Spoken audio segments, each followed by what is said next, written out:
कंजूस मराठी स्टोरी। कंजूस माणसाचा ठेवा। एक अतिलोभी माणूस होता, तितकाच कंजूसही होता। त्याला कोणीतरी सल्ला दिला, तुझ्याजवळ असलेल्या इतर वस्तूंचा उपयोग काय? सांभाळायची कटकट त्यापेक्षा सगळ्या विकून टाक। मिळालेल्या पैशांचं सोनं खरीद। सोनं सांभाळायला सोपं आहे, दिवसेंदिवस त्याचे भावही वाढत आहेत।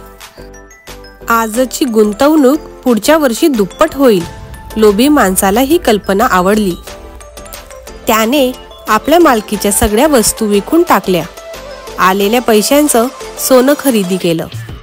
तो सोन्याची पोटली घरी घेऊन आला। सोन्याची जोखीम कशी घरी सांभाळायची?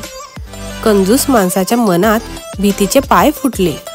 त्यातून त्याला एक कल्पना सुचली। सोन्याची पोटली घेऊन तो बागेत आला। आपल्याकडे कोणाचं लक्ष नाही ना हे बघून कोपऱ्यात खोल खड्डा केला। खड्ड्यात सोन्याची पोटली टाकली। त्यावर माती ढकलून घरी आला। रात्री शांतपणे झोपला, पण पहाटे सोन्याची आठवण येताच अस्वस्थ झाला। तो सूर्य उगण्या अगोदर बागेत आला। सोनं लपवून ठेवलं होतं त्या ठिकाणी माती उकरली। सोन्याची पोटली बाहेर काढली।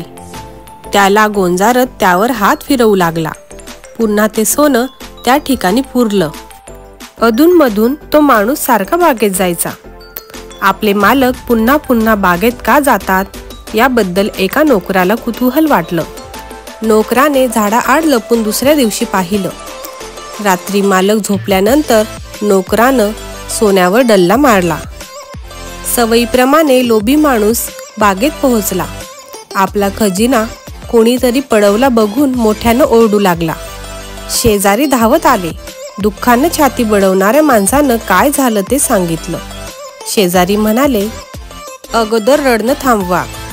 माझा एक सल्ला आहे, एखादा चांगला दगड शोधून आणा आणि त्या खड्ड्यात ठेवा आणि कल्पना करा तेच तुमचं सोनं आहे। तो दगड तुमचा हेतू पूर्ण करील। नाहीतर तुम्हाला सोन्याचं मोल दगड माती सारखंच ना।